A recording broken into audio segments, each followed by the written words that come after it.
A população, muitas vezes, ela vê toda essa discussão, mas parte dela não entende do que nós estamos falando. Então, para explicar àqueles que estão nos acompanhando, incentivo fiscal dado pelo Estado de uma forma simplificada. Para quê? Por exemplo, uma empresa montadora de automóvel quer instalar-se ou ampliar mais uma filial, e aí ela está em dúvida em que estado ela vai se instalar. Então, os estados oferecem uma série de incentivos e benefícios para atrair essa empresa para o seu território. Então, por exemplo, o Espírito Santo poderia, para atrair uma empresa montadora, por exemplo, oferecer 10% de isenção de impostos por 50 anos, por exemplo. Enquanto o Rio vai oferecer só por 10 e o outro estado só por 15. E aí essa empresa, obviamente, vai preferir o Espírito Santo porque o ganho é maior. Isso abriu no Brasil uma coisa chamada guerra fiscal. E muitas vezes os estados deram um tiro no pé ao se enveredar nessa disputa, sem analisar muito claramente os benefícios e os passivos trazidos por uma coisa desse tipo. Então, é claro, por que o Estado ofereceria benefício fiscal? Quer dizer, reduzir, por exemplo, o recolhimento de impostos, que é dinheiro do povo, para trazer uma empresa. Então, só a empresa ganharia com isso, em teoria. Não, o Estado ganharia. Ganharia o quê? Isso traria mais emprego para o Estado, mais desenvolvimento, poderia trazer outras cadeias produtivas, enfim. Então, isso justificaria por que o Estado concede benefício, redução de impostos e outros benefícios.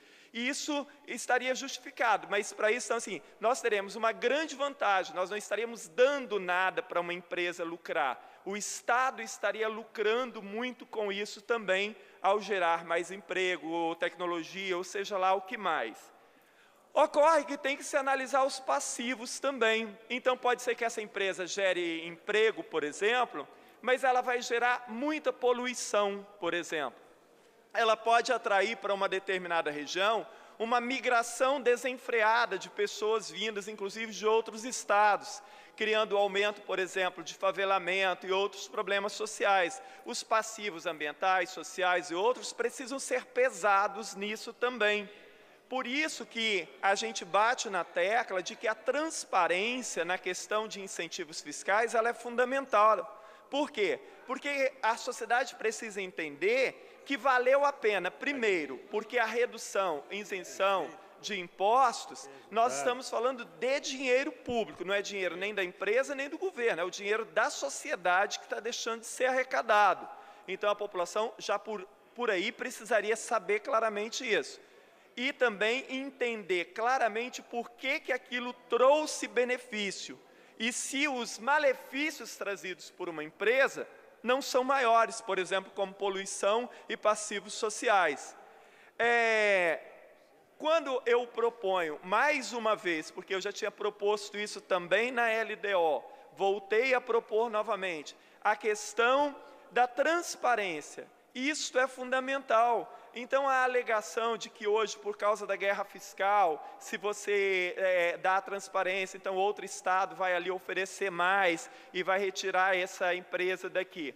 Ora, o que nós propomos é que, ao final do ano fiscal, seja divulgado para quem, por quê e qual o montante dessa renúncia ou desse incentivo dado pelo Estado, que era exatamente o artigo 145 da Constituição, que nós, ano passado, nós não, porque eu votei contra, que foi eliminado, e que o deputado Enivaldo tantas vezes fala aqui. E na ocasião, se eu não me engano, foram apenas 4 ou 5 deputados que votaram contra a extinção desse artigo.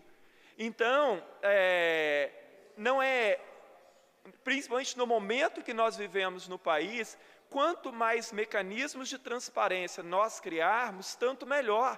E a sociedade ela precisa sim saber para quem o governo dá incentivos fiscais, quanto é isso e por quê. E principalmente para poder também fazer um balanço entre a questão de que se aquele incentivo dado realmente compensa em termos do que se cria com esse investimento, em termos de empresa e tecnologia, E a questão que quase nunca é observada, os passivos ambientais e sociais trazidos por grandes investimentos. Então, deputado Dari, com todo respeito, mas eu acho que é uma temeridade a gente não incluir isso no atual projeto. Muito obrigado, presidente.